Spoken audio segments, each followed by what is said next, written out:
లేఖనాల ధ్యానంలో భాగంగా లేవే కాండాన్ని మనం ప్రారంభించుకుందాం. చిన్న ప్రార్థనతో ధ్యానాన్ని ప్రారంభిద్దాం. మహోన్నతుడ నీకు వందనాలు స్తోత్రాలు నాయన.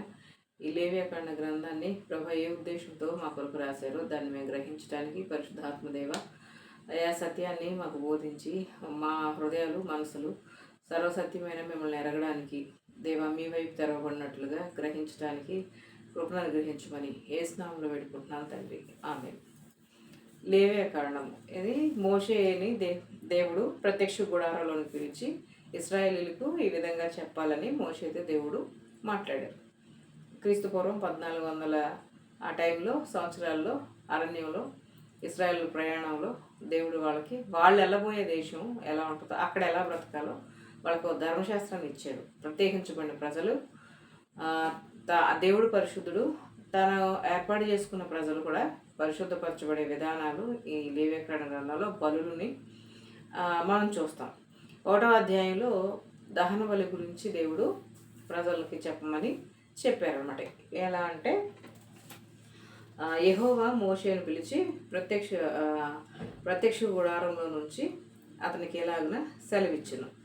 ఇశ్రాయేల్తో ఇట్లను, మీలో ఎవరైనాను యెహోవాకు బలి అర్పించాలనుకున్నప్పుడు గోవుల మందలోనిది కానీ గొర్రెల మందలో నుంచి కానీ మేకల మందలోంచి కానీ దాన్ని తీసుకుని రావలను. అతడు దహన బలి రూపమును అర్పించినది గోవుల మందలోనిదైన ఎడల నిర్దోషమైనటువంటి మగదాన్ని తీసుకోవాలి. అలాగే గొర్రెల మందలోదైతే ఎలాగా, మేకల మందలోదైతే ఎలాగ, ఏం చేయాలి, దాన్ని ఎలా అర్పించాలి అని చెప్పి విధానాన్ని దేవుడు చెప్తున్నాడు. యాజకుడైన అహరోను కుమారులు దాని రక్తాన్ని తెచ్చి ప్రత్యక్షపు గుడారం ముందునున్నటువంటి బలిపీఠం చుట్టూ ఆ రక్తాన్ని ప్రోక్షించాలి. అప్పుడు అతడు దహన బలి రూపమైనటువంటి ఆ పశు చర్మాన్ని ఒలిచి దాని అవయవములను విడదీసిన తర్వాత యాజకులైనటువంటి అహరోను కుమారులు ఆ అవయవములను, తలను, క్రొవ్వును బలిపీఠం మీద అగ్ని మీద కట్టెలను పేర్చి దాని మీద దహించాలి. ఇది దాని ఆంత్రాలని కూడా కాళ్ళను అంతటిని నీళ్ళతో శుభ్రంగా కడగాలి. అది యెహోవాకు ఇంపైనటువంటి సువాసన ఇచ్చేటటువంటి దహన బలి. ఇది ప్రకృతి సంబంధమైన మనసుతో చాలామంది నాతో అన్నవాళ్ళు ఉన్నారు.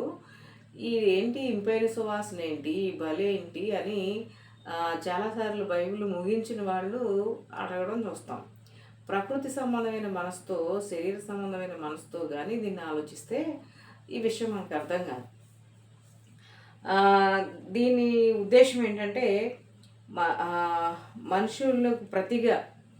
మనుషునికి ప్రతిగా ఒక దహన బలి దేవుని ఎదుట ఒక మనిషి అంగీకరించబడాలంటే, ఒక వంశం అంగీకరించబడాలంటే, ఒక వ్యక్తి దేవుని ధర్మశాస్త్రానికి విరుద్ధంగా పాపం చేసిన ఆ మనిషి దేవుని ఎదుట పరిశుద్ధపరచబడి అంగీకారయుక్తంగా ఉండాలి అని ఉద్దేశంతో మానవుని పక్షాన ప్రాయశ్చిత్త బలిగా ఈ పశువు దేవుని ఎదుట అర్పించబడుతుంది, వధించబడుతుంది అనే విషయాన్ని మనం ఆలోచిస్తే అప్పుడు మనకి ఈ సువాసన ఎలా సువాసన మనకు అర్థమవుతుంది అనమాట. ఒక మానవుని యొక్క దోషం పక్షాన, మానవుని పక్షాన ఒక పశువు దహించబడే విధానాన్ని దేవుడు చెప్పాడు దహన బలిగా. అది గోవుల మందలోదైతే నిర్దోషమైనటువంటి మగదాన్ని తీసుకోవాలి. దాన్ని ఏ విధంగా అర్పించాలి, దాని చర్మం ఒలవాలి, తర్వాత క్రొవ్వును ఆంత్రాలను శుభ్రం చేయాలి, తర్వాత ఎవరు చేయాలి, యాజకులు చేయాలి, యాజకులే ఎందుకు చేయాలి అనేది కూడా దేవుడే ఊరికినే కారణం లేకుండా మాత్రం రాయించి మాత్రం ఇవ్వాల. కాబట్టి యాజకులు కుమారులు దాన్ని ఇవ్వాలి. దాన్ని ఆ విధంగా దహన బలిపీఠం మీద దహన బలిగా అర్పించాలి. ఎవరు పడితే వాళ్ళు లేవీల్లో నుంచి ఉన్న గోత్రాలు మామూలు వాళ్ళు వచ్చేసి నేను దహన బలి అర్పిస్తానంటే కుదరదు. ఆ పాపం చేసిన వ్యక్తి అర్పిస్తే కుదరదు.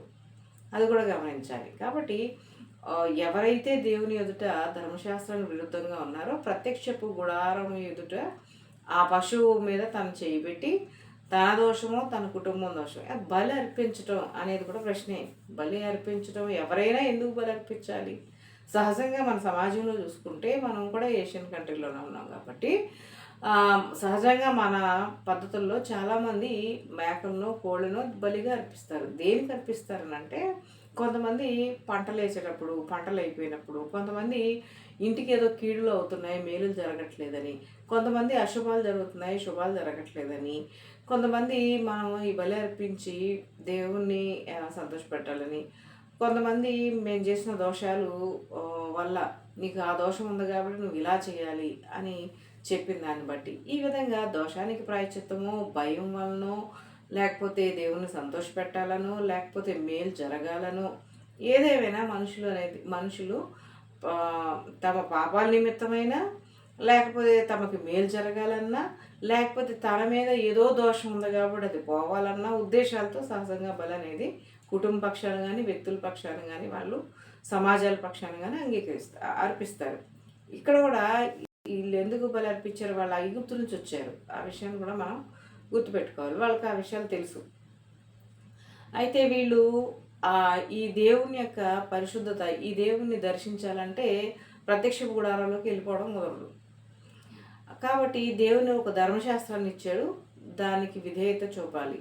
దానికి అవిధేయత చూపితే మనుషుల మీదకి ఏమొస్తుంది? భక్తిహీనుల మీదకి. భక్తిహీనత అంటే ఏంటి? పాపం. పాపం అంటే ఏంటి? దేవుని మాట మీరి, దేవుని నీతి మీరి, దేవుని పద్ధతి మీరి, దేవుని ధర్మం మీరి అతిక్రమం చేసినప్పుడు అది పాపం అవుద్ది, దోషం అవుద్ది. తెలిసి చేస్తే మరి అపరాధం అవుద్ది. కాబట్టి ఈ బలులు కూడా ఉన్నాయి. దహన బలి, సమాధాన బలి, అపరాధ పరిహారార్థ బలి, పాప పరిహారార్థ బలి, ఇట్లా బలులు కూడా వాళ్ళు చేసిన దాన్ని బట్టి ఉన్నాయి. అయితే ఇక్కడ మొదటిగా దేవుడు చెప్పేది ఏంటంటే దహన బలి గురించి చెప్తున్నారు. ఈ దహన బలి గొర్రెల్లోంచి, మేకల్లో నుంచి, గేదెల్లో నుంచి, పక్షుల్లో నుంచి కూడా వాళ్ళు ఇవ్వాలి. ఇస్తే పక్షినిస్తే ఈ విధానంలో ఇవ్వాలి అని చెప్తున్నారు. కాబట్టి ఈ ఇంపైన సువాసన ఏంటంటే ఒక దోషభరితమైనటువంటి మనిషి యొక్క పాపం నిమిత్తము అతని మీద దేవుని ఉగ్రత రాకుండా, అంటే దేవుని మాట వినకపోతే ఏదైనా వనంలోకి ఏమొచ్చింది అని అంటే వాళ్ళు ఆ సస్యశ్యామలమైనటువంటి దేవుని ప్రసన్నత నుంచి, ప్రభావం నుంచి బయటకు వచ్చేసారు. ఆ అవిధేయత వల్ల వాళ్ళు మరణాన్ని తెచ్చుకున్నారు. పాపం యొక్క ఫలితం ఏంటంటే మరణం. దేవునికి అవిధేయత యొక్క ఫలం ఏంటంటే మరణం. అది మొదటి మానవుడు తన తల మీద నుంచి భూమి మీద తన ద్వారా విస్తరించిన మానవులందరికీ కూడా వారసత్వంగా వచ్చింది మరణం. అది దేని నుంచి వచ్చిందంటే పాపం యొక్క ఫలం వల్ల మరణం వచ్చింది కదా. కాబట్టి ఇప్పుడు పరిశుద్ధత యొక్క ఫలం మరణం కాదు, జీవం.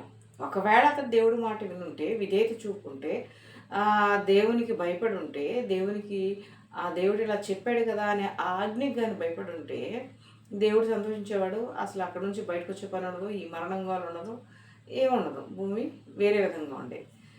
అయితే ఇప్పుడు దేవుడు మనిషి కలిసి ఖచ్చితంగా జీవించాలి.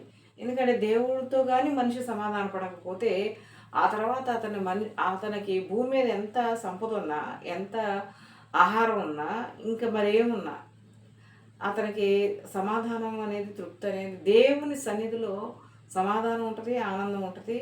ఆయన ప్రసన్నతలో ఉండే ఆ నెమ్మది వేరు. కానీ దానికి విరోధంగా భూమి మీద మనుషుల జీవితం పోరాటమే. ఏ కోణంలో చూసుకున్నా అది పోరాటమే. కాబట్టి ఈ పోరాటాల మధ్యలో మనిషి భయం లేకపోతే ఖచ్చితంగా ప్రాయశ్చిత్తం అనేది కావాలి. ఉగ్రత అనేది, కోపం అనేది దైవం నుంచి మాకు రాకూడదు అని నమ్మే విధానంలో బలి ఇస్తారు. దహన బలిగా ఎవరైనా అర్పించాల్సి వస్తే, అంటే దేవుని ధర్మశాస్త్రానికి విరుద్ధంగా చేస్తే ఈ మనిషికి బలి అవ్వకుండా, ఈ మనిషి మీదకి దైవ కోపం రాకుండా, ఈ మనిషి తను చేసిన దోష శిక్ష అనుభవించకుండా అతని క్షమాపణ కొరకు, ప్రాయశ్చిత్తం కొరకు, కృప కొరకు తన పక్షాన నిర్దోషమైన ఒక పశువు బలవుతుంది. బలైనప్పుడు